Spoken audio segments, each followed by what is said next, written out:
کیوں؟ جو 360 کے قائل تھے وہ ایک کے منکر تھے. قرآن کا پوچھو کہ من خلق السماوات والارض، اس اگر پوچھو کہ کس نے زمین و آسمان بنائے، سیقولن اللہ، یہ کہیں گے، ضرور کہیں گے اللہ ان کا بنانے والا ہے. یعنی خدا کا ہونا متنازع فی نہیں تھا، خدا کا ایک ہونا متنازع فی تھا. اس پر پروردگار عالم نے 2 طرح کی آیات پیش کی ہیں. ایک آیات کونیہ، یعنی کائنات میں جو انقلاب کا ڈگر ہے، ایک ہی رفتار سے اگر دن اور رات میں ادلے بدلے ہوتے ہیں اور کبھی ان میں جھگڑا نہیں ہوا، معلوم ہوتا ہے 2 کا سسٹم نہیں اکیلے کا ہے. اگر 2 کا ہوتا تو ہزاروں نہیں لاکھوں برس گزر چکے ہیں، کبھی تو جھگڑا ہوا ہوتا، کبھی بھی جھگڑا نہیں ہوا. اپنے وقت پر بہاریں آتی ہیں، سبزہ اگتا ہے، کلیاں مسکراتی ہیں، پھول مہکتے ہیں، بلبل پھولوں کے ممبروں پر بیٹھ کے محبت کے خطبے دیتے ہیں، اور بہاریں جوبنوں پر آ کے ایک باد خزاں کے جھونکے کا انتظار کرتی ہیں. جو ہی وہ جھونکا چلتا ہے تو پھول کی پتیاں ترازے دامن خاک ہو جاتی ہیں. بچہ ماں کے پیٹ سے کیا حسن و جمال لے کر کے آتا ہے. ماں الگ پیار کرتی ہے، باپ الگ پیار کرتا ہے، اللہ محلے والے الگ پیار کرتے ہیں. تعویذ لیا او جی، اس کو نظر لگ جاتی ہے، بڑا ہوتا جاتا ہے، اس کی زلفیں بکھرتی جاتی ہیں، آنکھیں ابھرتی جاتی ہیں، چہرے پر جوبن آتا جاتا ہے. آج بھی کسی بچے کو دیکھا تو اس کے وہ رخسار ابھری ہوئی جیسے ٹائروں میں پھونکے بھری نہیں ہوتی، تو دیکھ کے پیار آنے لگا کہ اے اللہ کریم تیری قدرت کیسی ہے. بچہ 6-7 مہینے کا تھا، کسی ساتھی کی گود میں دیکھا ہے. تو اس طرح بچے ابھرتے ابھرتے پوری جوانی کو پہنچ جاتے ہیں. لیکن لکھ ہزار بہار حسن دی خاکو وچ سمانی، لا پریت محمد بخشا جگ وجرئی کا. وہ پہلوان جو ایک گھونسا کسی کو مارے 5-5 من کا آدمی ایک ہی گھونسے سے پورے رنگ سے باہر نکل جاتا ہے، ان پر وہ وقت لوگوں نے دیکھا ہے. بیٹھے ہوئے ہیں اٹھ نہیں سکتے، اٹھے ہوئے ہیں بیٹھ نہیں سکتے. جو 12-14 سیر گوشت ایک وقت میں بیٹھ کھا جاتے تھے، آج وہ ایک نوالا فالتو کھانا چاہیں تو پیٹ میں درد ہو جاتا ہے. ان آیات کونیہ کو اللہ تبارک و تعالیٰ نے اپنے ایک ہونے پر بطور ثبوت کے پیش کیا، آسمانی کتابوں کو پیش کیا. یہ اس کا چیپٹر سورہ شعراء کا چلا، کیونکہ مکہ شریف کے آغاز میں جو دور تھا نا، اس کے خد و خال اس میں ملتے ہیں. جیسا انذر عشیرتک الاقربین، یہ آیت بالاتفاق 3 سال نبوت میں نازل ہوئی ہے. اس کا مطلب نبی پاک علیہ السلام کے دور نبوت کا آغاز ہے جب یہ صورت نازل ہوئی. تو وہاں کی جو مین پرابلم تھی خدا کا ایک ہونا تھا، ایک پیش کیا. دوسرا یہ کہ جو کنسپٹ آف اکاؤنٹیبلٹی ہے، بندہ مرے گا، اس کے بعد جلایا جائے گا، اس کے بعد اللہ کی بارگاہ میں پیش کیا جائے گا. جو کچھ اس کی پرسنل ہسٹری ہے، جو اس کی پرسنل شیٹ ہے، جو اس کی ذاتی فائل بنی ہوئی ہے، وہ اللہ کے حضور میں پیش ہوگی. اور ایک ایک ایکشن اور اومیشن کے بارے میں، کرنے اور چھوڑنے کے بارے میں اس سے پوچھا جائے گا. یہ ایک ایسا تصور ہے جب یہ یقین پختہ ہو جائے کہ میں اپنے مالک حقیقی کے سامنے پیش کیا جاؤں گا، اس وقت کسی بے کس راگیر پر بھی ہاتھ اٹھاتے ہوئے دل دھکڑ دھکڑ بجتا ہے کہ اس پر اس وقت میں ہاتھ اٹھا سکتا ہوں. جواب دینے کا وقت ہے تو کیا جواب دوں گا؟ بیوی ہے، بے کس ہے، کوئی والی وارث اس کا نہیں، اس کو 2 چانٹے مارنے کے بجائے 10 چانٹے مار لیتا ہے. لیکن اگر اس کو یہ یقین ہو کہ میں مالک کی بارگاہ میں پیش ہونے والا ہوں تو اب اس کا ہاتھ رکنے لگے گا.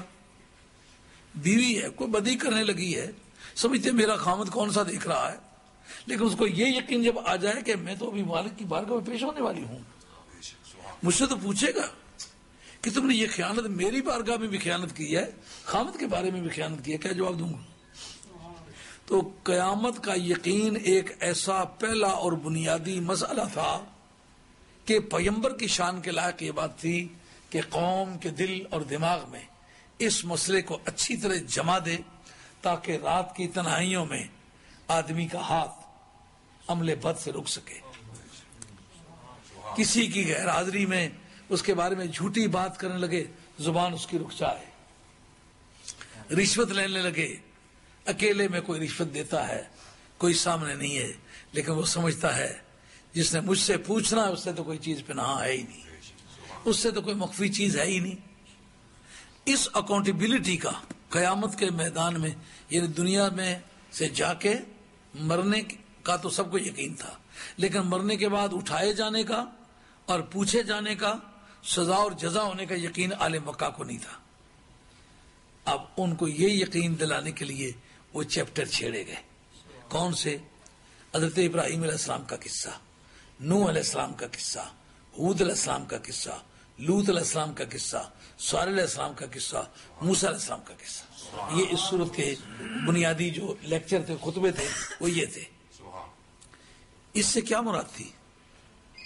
سرکار کو تو وہ نبی نہیں مانتے تھے، لیکن یہ جن کا ذکر کیا ان کو وہ نبی بھی مانتے تھے. مہربانی کر کے اس کو بند کرو. اور بھی کسی کے پاس اگر کھلا ہوا ہے نا تو تھوڑی دیر کے لیے لگام دے دو اسے. بڑی اذیت ہوتی ہے اس سے. یعنی انسان کے منہ کی بات اگر قبول نہیں کی جاتی تو پھر یہ ٹیلی فون کس نے قبول کیے جاتے ہیں؟ دھیان سے بات سنو. اب میں بھی ایک چراغ سحر ہوں. زندگی کی وہ لمبی سی رات گزر چکی ہے، اب صبح ہونے والی ہے. نہ جانے کس وقت اس چراغ کو بھی بجھا دیا جائے گا. پتہ نہیں دوبارہ یہ محفلیں اس سے بنتی نہیں بنتی. تو یہ ایک پیغام ہے سر راہے، یہ سن لو، کبھی کام آئے گا آپ کو. اللہ کی بارگاہ میں یہ بھی دعا کرو اللہ خاتمہ میرا سچے دین پر کرے. تو اب وہ یہ خطبے کیوں پیش کیے گئے، ان نبیوں کا کیوں ذکر کیا گیا؟ وہ اپنی روزانہ کی بول چال میں ان نبیوں کو نبی مانتے تھے، ان رسولوں کو رسول مانتے تھے، ان کی سچائی کا یقین کرتے تھے. اب کفار مکہ کا سرکار کے خلاف جو بیان تھا وہ یہ تھا تو ہمارے جیسا آدمی ہے، رسول کیسے ہو سکتا ہے، نبی کیسے ہو سکتا ہے. ان نبیوں کے اور رسولوں کے قصے انہیں سنائے جن کو وہ رسول مان چکے تھے.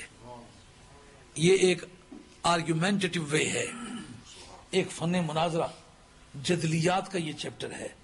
یعنی کوئی بات آپ نے جو مانی ہوئی ہے اگر میرے پرپز کو وہ سرو کرتی ہے، میرے مقصد کو وہ سپورٹ کرتی ہے، تو بے شک میں اسے مانوں یا نہ مانوں آپ کے خلاف پیش کر سکتا ہوں. یہ کہ آپ نے تو مانی ہوئی ہے نا.